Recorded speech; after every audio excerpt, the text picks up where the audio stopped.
اعوذ باللہ من الشیطان الرجیم بسم اللہ الرحمن الرحیم یا صاحب الجمال و یا سید البشر من وجهک المنی لقد نبر والقمر لا يمكن الثناء كما كان حقه بعد از خدا بزرگ تو ایک قصہ مختصر جزا اللہ عنا سیدنا و مولانا محمد صلی اللہ علیہ وآلہ وسلم ما هو اہل یا رب لک الحمد كما ينبغي لجلال وجهك وعظیم سلطانک رب اشرح لي صدری ويسر لي امری واحلل عقدۃ من لسانی یفقهوا قولی رب زدنی علما رب زدنی علما رب زدنی علما۔ السلام علیکم ورحمۃ اللہ وبرکاتہ۔ میں حافظہ افرا جاوید اسلام آپ سب سے مخاطب ہوں اپنے یوٹیوب چینل انفینٹ اسلام میں آپ سب کو خوش آمدید کہتی ہوں۔ امید کرتی ہوں آپ سب خیریت سے ہوں کہ زندگی پرسکون پراطمینان اور ایمان بالخیر گزر رہی ہوگی۔ پارہ نمبر 20 سورۃ القصص اردو ترجمہ اور تفسیر آیت نمبر 28 تک ہم نے گزشتہ اسباق میں پڑھ لیا۔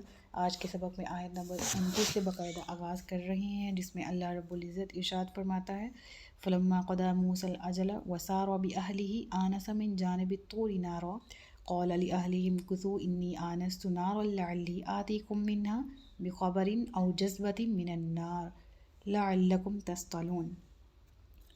حضرت موسیٰ علیہ السلام کا واقعہ جاری ہے، اور گزشتہ اسباق میں ہم نے پڑھا حضرت شعیب علیہ السلام کے ہاں حضرت موسیٰ نے 10 سال گزارے، اور پھر اس کے بعد حضرت صفورہ کو ساتھ لیے ہوئے آپ مدین سے واپس مصر تشریف لے جا رہے تھے۔ اس منظر کا یہاں پر ذکر ہے، اور ترجمہ پڑھ لیتے ہیں۔ پھر جب موسیٰ نے اپنی مدت پوری کر دی، مدت پوری کرنے سے کیا مراد ہے؟ 10 سال پورے کیے، ٹھیک ہے۔ اور پھر اس کے بعد کیا ہوا؟ وَسَارَ بِأَهْلِهِ آنَسَ مِن جَانِبِ الطُّورِ نَارًا، یعنی 10 سال پورے کیے۔ اور یہ کس کی روایت ہے؟ حضرت عباس رضی اللہ تعالیٰ عنہ کی۔ اور حضرت موسیٰ اپنی اہلیہ کو لے کر واپس مصر روانہ ہوتے ہیں، تو راستے میں آگ دیکھنے کا ایک واقعہ پیش آتا ہے، جس کا ڈیٹیل ذکر سورہ نمل میں بھی گزر چکا ہے، گزشتہ بہت سی صورتوں میں آ چکا ہے۔ تو اس کا ذکر ہے کہ اب وہاں پر آگ سی روشنی دیکھتے ہیں، تو آپ اپنی گھر والی سے کہتے ہیں تم ٹھہرو، بے شک میں نے آگ دیکھی ہے، شاید میں وہاں سے کچھ خبر لاؤں، یعنی راستہ صحیح سے معلوم کر پاؤں کہ مصر کو کون سا راستہ جاتا ہے، یا تمہارے لیے کوئی آگ کی چنگاری لاؤں تاکہ تم گرمی حاصل کرو۔ سخت جاڑے کا موسم تھا، سردی بہت زیادہ تھی، لہٰذا آپ نے یہ الفاظ کہے۔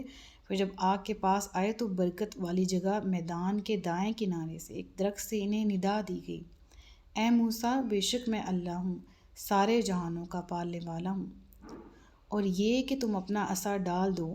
جب اسے لہراتا ہوا دیکھا گویا کہ سانپ ہے، تو موسیٰ پیٹھ پھیر کر چلے اور مڑ کر نہ دیکھا۔ ہم نے فرمایا موسیٰ سامنے آؤ اور نہ ڈرو، بے شک تم امن والوں میں سے ہو۔ حضرت موسیٰ علیہ السلام کو جب نبوت عطا ہوئی تو آپ کو فوراً ہی تورات نہیں ملی۔ آپ نبی جب ہوئے تو آپ کو معجزات، 2 روشن معجزات عطا کیے گئے، عظیم معجزات، اور ایک اس میں سے ید بیضا اور دوسرا عصا کا اژدہا بن جانا۔ تو یہاں پر ان معجزات کا ذکر ہے، تو انہی 2 معجزات کا ذکر ہے، اور ساتھ ہی ساتھ یہ بھی کہ فطری تقاضے کے تحت جب آپ نے اپنے عصا کو زمین پر ڈالا اور وہ ایک اژدہا بن گیا تو آپ کو خوف محسوس ہوا، آپ حالت خوف میں تھے، لہٰذا آپ کو پھر وہاں پر حکم ہوتا ہے یا موسیٰ اقبل، اے موسیٰ آگے بڑھو، سامنے آؤ، ولا تخف، خوف نہ کھاؤ، انک من الآمنین، تم امن والوں میں سے ہو۔ اسلک یدک فی جیبک تخرج بیضاء من غیر سوء واضمم الیک جناحک من الرہب فذلک برہانان من ربک الی فرعون وملئہ۔ اپنا ہاتھ گریبان میں ڈالو تو وہ بغیر کسی مرض کے سفید چمکتا ہوا نکلے گا۔ یہ دوسرے معجزے کا ذکر ہے، روشن ہاتھ والے معجزے کا۔ اور خوف دور کرنے کے لیے اپنا ہاتھ اپنے ساتھ ملا لو۔ اس سے کیا مراد ہے؟ یعنی اس کا مفہوم یہ ہے کہ اپنے ہاتھ کو اپنے سینے کے ساتھ ملا لو تاکہ اللہ تعالیٰ اس خوف کو دور کر دے جو آپ اس وقت محسوس کر رہے ہیں اپنے دل میں۔ چنانچہ ایسا ہی ہوا۔ پھر رب نے جب یہ معجزات عطا کیے تو فرمایا کہ تیرے رب کی طرف سے ہے یہ، اور فرعون اور اس کے درباریوں کی طرف یہ 2 بڑی دلیلیں ہیں، بے شک وہ نافرمان لوگ ہیں۔ تو موسیٰ نے عرض کیا، میرے رب، میں نے ان میں سے ایک شخص کو قتل کر دیا تھا، تو مجھے ڈر ہے کہ وہ مجھے قتل کر دیں گے۔ اب یہاں آپ اپنے اسی خدشے کا ذکر کرتے ہیں اور عرض کرتے ہیں الہی، مجھ سے ایک قبطی کا قتل ہو گیا تھا، میں اگر فرعون کے پاس گیا تو وہ مجھے گرفتار کر لیں گے، اور ان سے کوئی بعید نہیں کہ وہ بھی مجھے قتل کر ڈالیں۔ دعا کی، اور آپ کی دعا کے طفیل، آپ کی دعا جب قبول ہوئی تو حضرت ہارون کو بھی آپ کا معاون اور مددگار بنا دیا گیا۔ اللہ نے فرمایا ان قریب ہم تیرے بازو کو تیرے بھائی کے ذریعے قوت دیں گے اور تم دونوں کو غلبہ عطا فرمائیں گے، تو وہ ہماری نشانیوں کے سبب تم دونوں کا کچھ نہ بگاڑ سکیں گے۔ تم دونوں اور تمہاری پیروی کرنے والے غالب آئیں گے۔ پھر جب موسیٰ ان کے پاس ہماری روشن نشانیاں لے کر آئے تو فرعونیوں نے کہا یہ تو صرف ایک بناوٹی جادو ہے، اور ہم نے اپنے اگلے باپ داداؤں میں یہ بات کبھی نہیں سنی۔ یعنی انہوں نے کہا کہ ہم اپنے باپ دادا کا دین نہیں چھوڑنے والے، تم جو باتیں کر رہے ہو یہ آج تک ہم نے سنی نہیں ہیں۔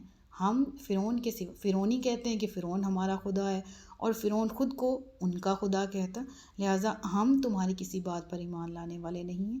تم جس خدا کے بارے میں ہمیں کہہ رہے ہو ہم اسے نہیں جانتے۔ وقال موسیٰ ربی اعلم بمن جاء بالہدی من عنده ومن تکون له عاقبۃ الدار انہ لا یفلح الظالمون۔ اور موسیٰ نے فرمایا میرا رب خوب جانتا ہے جو اس کے پاس سے ہدایت لائے اور جس کے لیے آخرت کے گھر کا اچھا انجام ہوگا، بے شک ظالم کامیاب نہیں ہوں گے۔ اور فرعون نے کہا اے درباریو، میں تمہارے لیے اپنے سوا کوئی خدا نہیں جانتا، تو اے حامان میرے لیے گارے پر آگ جلا، پھر میرے لیے ایک اونچا محل بناؤ، شاید میں موسیٰ کے خدا کو جھانک لوں، اور بے شک میں تو اسے جھوٹوں میں سے ہی سمجھتا ہوں۔ اور اب یہ آیت نہایت امپورٹنٹ اور غور طلب ہے، اس کے ہر حصے کو بڑی توجہ سے آپ نے سمجھنا ہے۔ پہلے تو یہ وقال فرعون یا ایھا الملأ ما علمت لکم من الہ غیری، یعنی وہ کہتا ہے کہ فرعون نے کہا کہ اے درباریو میں تمہارے لیے اپنے سوا کوئی خدا نہیں جانتا۔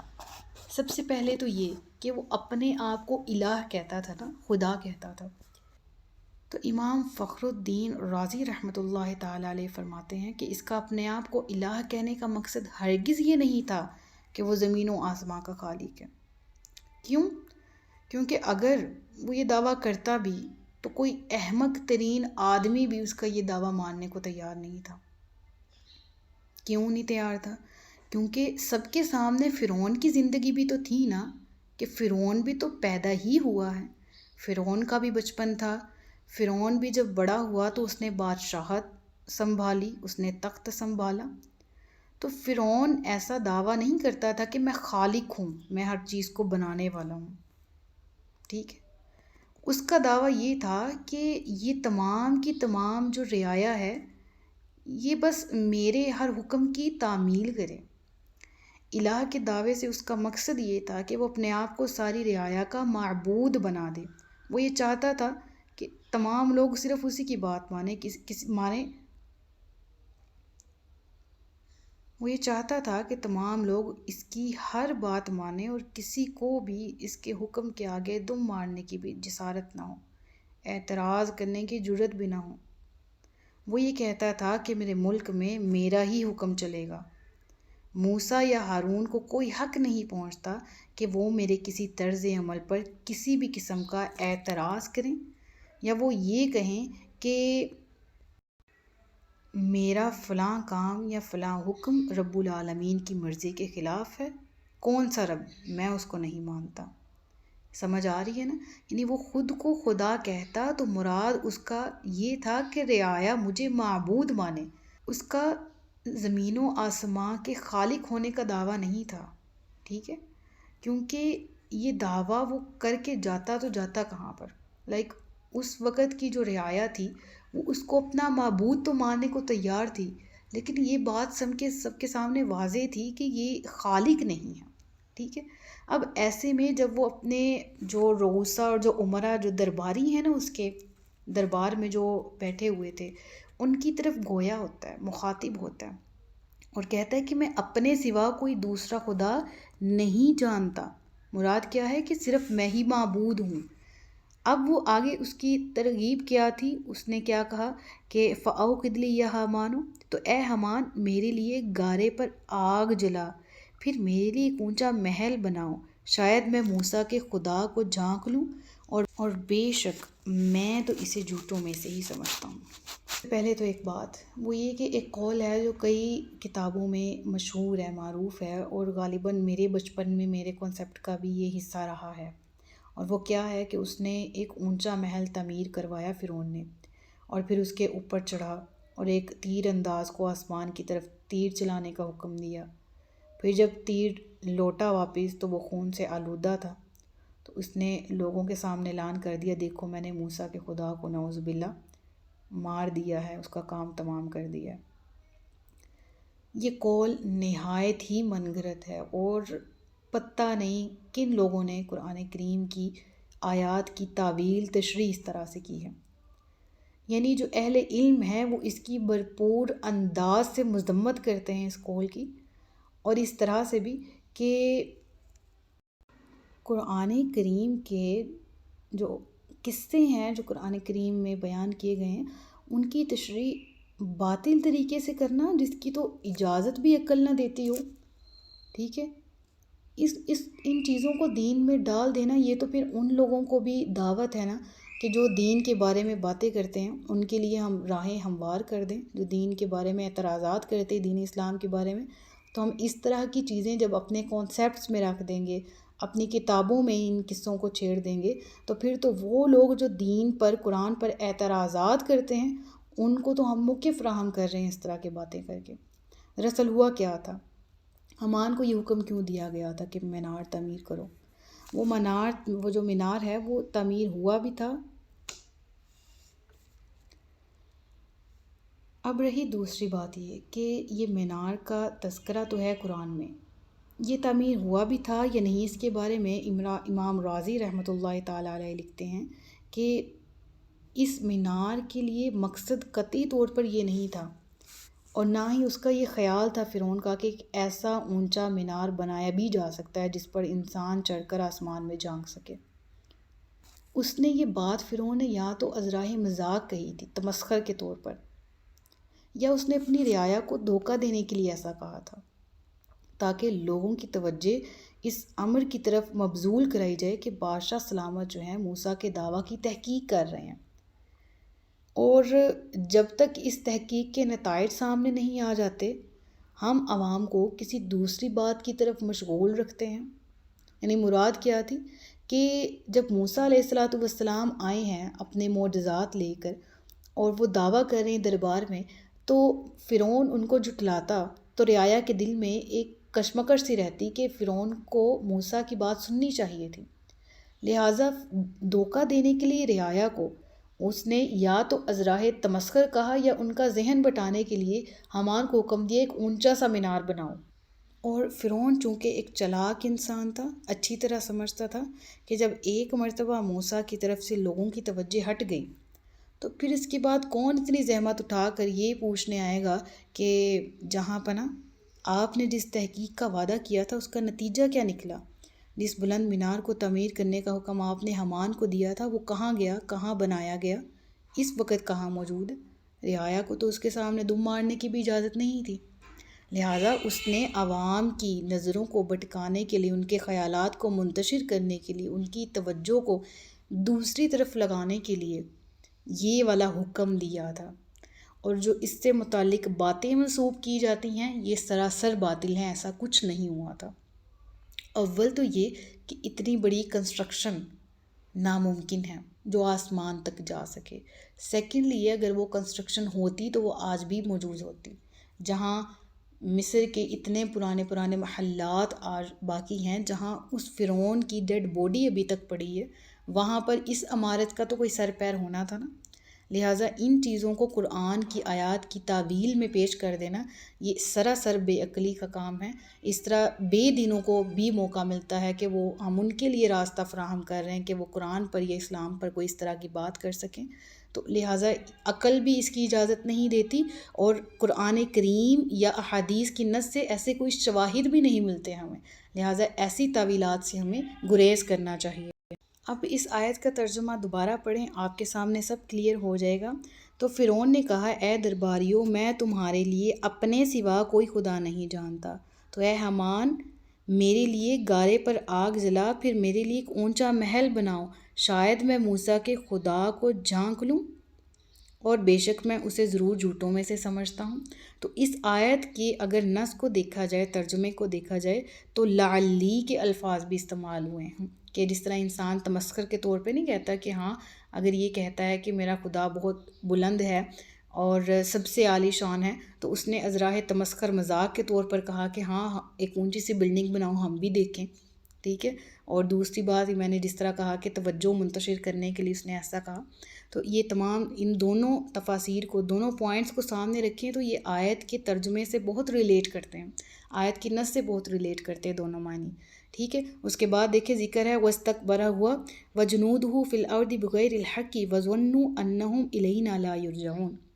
آگے پھر وہ ذکر ہے کہ انہوں نے تکبر کیا، ٹھیک ہے، وہ متکبر تھا اور اس کی قوم متکبر تھی، اس کے درباری متکبر تھے، سوائے ان کے جو کہ جادوگر جو حضرت موسیٰ کے معجزات دیکھ کر ایمان لے آئے، اہل ایمان کے علاوہ باقی تمام جو فرعون کے پجاری تھے ان کا ذکر کیا گیا یہاں پر، ٹھیک ہے۔ تو اب یہاں پر تمام جو کلام ہے اس کا نچوڑ کیا ہے؟ اس کا نچوڑ یہی ہے کہ قرآن کریم سے ریلیونٹ ان روایات کو قبول کرنا چاہیے جو کہ ہمیں اوتھینٹک ریسورسز کے ذریعے معلوم ہوں، ٹھیک ہے۔ جیسے میں نے پچھلے لیکچر میں آپ کو کنواں دکھایا ہے اور تاریخ بتاتی ہے کہ یہ وہی کنواں ہے، لیکن اللہ تعالیٰ بہتر جانتا ہے کہ وہ کنواں ہے یا نہیں۔ تو جن چیزوں کا تعلق اس طرح تاریخ سے ہے اور زمین میں ان کے شواہد باقی ہیں، تو ہم لا تکذبوا ولا تصدقوا والی روش اپنائیں گے کہ نہ ہم جھٹلائیں ان کو نہ تصدیق کریں۔ لیکن کچھ ایسی ہیں من گھڑت روایات، اسرائیلی روایات، جو کہ ہم تک یہود و نصارہ کے ذریعے پہنچی ہیں، جو انہوں نے اپنی کتب میں تعویلات کی، اپنی کتب میں تحریفات کی، اور ان سے انفارچونیٹلی مسلمانوں نے اپنائی اور قرآن کریم سے ان کو ریلیٹ کر کے جوڑنے کی کوشش کی۔ لہٰذا ان قسم کی تشریحات سے بچنا چاہیے۔ تو ارشاد ہوتا ہے تو اس نے اور اس کے لشکریوں نے زمین میں بیجا تکبر کیا اور وہ سمجھے کہ انہیں ہماری طرف پھرنا نہیں، تو ہم نے اسے اور اس کے لشکر کو پکڑ کر دریا میں پھینک دیا۔ تو دیکھو ظالموں کا کیسا انجام ہوا، اور انہیں ہم نے پیشوا بنا دیا کہ آگ کی طرف بلاتے ہیں، اور قیامت کے دن ان کی مدد نہیں کی جائے گی، اور اس دنیا میں ہم نے ان کے پیچھے لعنت لگا دی، اور قیامت کے دن وہ قبیح بری حالت والوں میں سے ہوں گے۔ تو یہاں فرعون اور اس کے پیروکاروں کے برے انجام کا ذکر ہے کہ فرعون اور اس کے وزراء اور رؤساء کے متعلق ان آیات میں فرمایا گیا کہ وہ ایسے منحوس لیڈر اور پیشوا بھی ایسے برے تھے کہ خود بھی تباہ و برباد ہوئے اور اپنے ماننے والوں کو بھی جہنم رسید کر کے دم لیا۔ اور ابن عباس معنی یہ لیتے ہیں کہ جو قیامت کے دن ان کا ذکر ہے نا کہ ائمۃ یدعون الی النار ویوم القیامۃ لا ینصرون، ابن عباس فرماتے ہیں کہ ان کے چہرے بگڑے ہوں گے، رنگ سیاہ ہوں گے، آنکھیں نیلی، اور جس کو ہر بلائی سے دور ہانک دیا گیا ہو اسے بھی کہا جاتا ہے مقبوحین، ہے نا، وَأَتْبَعْنَاهُمْ فِي هَذِهِ الدُّنْيَا لَعْنَةً وَيَوْمَ الْقِيَامَةِ هُمْ مِنَ الْمَقْبُوحِينَ، بری ترین حالت میں سے ہوں گے وہ۔ اللہم لا تجعلنا منہم۔ صدق اللہ العلی العظیم، صدق رسولہ النبی الکریم۔ سچ فرمایا اللہ نے جو عظمت والا ہے، اپنا بہت سا خیال رکھیے گا، مجھے دعا میں یاد رکھیے گا۔ تاجدار ختم نبوت زندہ باد، پاکستان پائندہ باد۔ السلام علیکم ورحمۃ اللہ وبرکاتہ۔